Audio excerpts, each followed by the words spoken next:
Thousands of contactees claiming to have been aboard extraterrestrial spacecrafts recount mantis-looking beings who seem to have a vested interest in our evolutionary development. If this is so, who are these insectoids that work in the shadows? And what is their influence upon humanity and our future?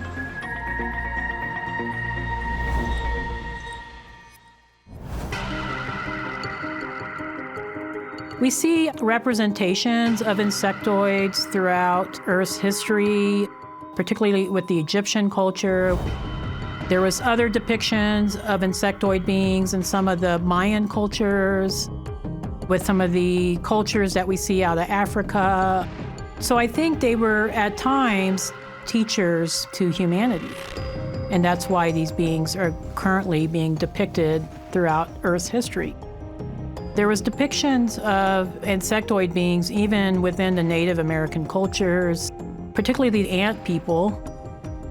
We know about the ant people helping the Native American people from the oral stories of the Zuni and the Hopi people, as well as from the petroglyphic carvings that we find in northern Arizona, showing us depictions of these insectoid-looking people that are the ant people. Thousands of years ago, Earth was facing a very major cataclysm that was threatening to destroy all of life on the surface of the planet.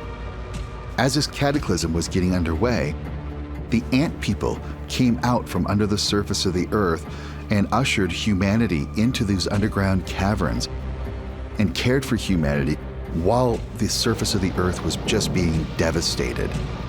And there they stayed for generations. After the cataclysm had passed, humanity was led back up to the surface, and these ant people were instrumental in helping the humans learn how to replant foods, how to go back into the agricultural communities so that they could survive very well on the surface of the planet. The petroglyphs on the walls where ant people have been described in the South and Mexico and various areas, those people referred to, I believe, were the small grays or the medium-sized grays because they had the long spindly arms, the big heads and so forth. And so they got the idea that the only thing they could link them to or talk about in a description that they knew was the ants. There's also the possibility that some of those that are termed ant people could be from inner Earth. There is definitely a group of different alien species on inner Earth. They kind of look like ant people. They live in and out where the poles have openings. So there's the possibility of both of those being, classified as ant people.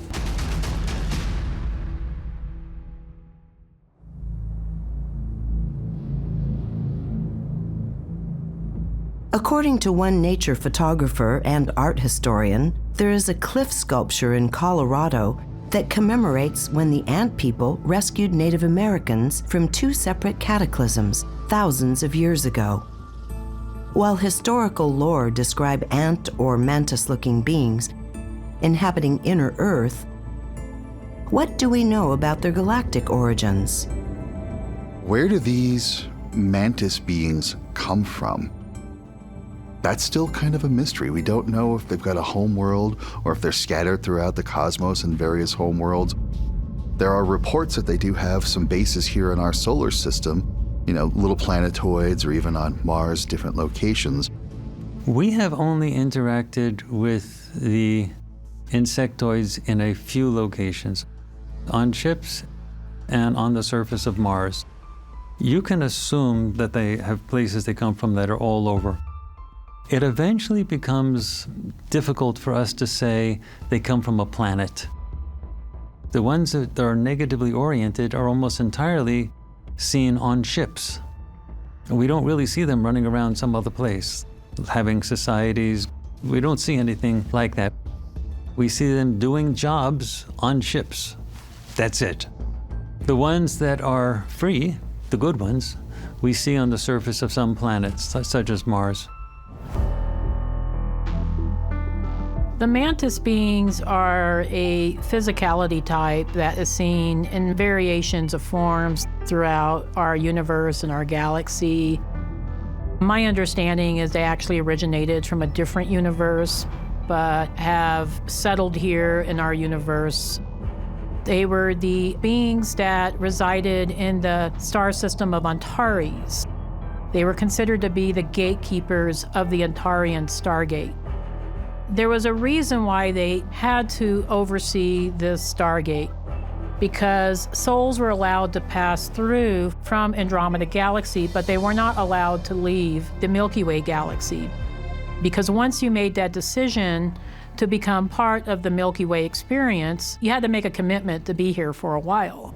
So what's known from contactees is that they come from Orion, Andromeda, and way far out into the galaxies and beyond into realms and worlds. They are a matriarchal society where the females rule, but everyone is still equal. They are so advanced in their consciousness moving up the dimensions that they even have these high temples of learning and spiral learning where they can invite an individual or a planetary consciousness that's ready to move into their next realm to ascend.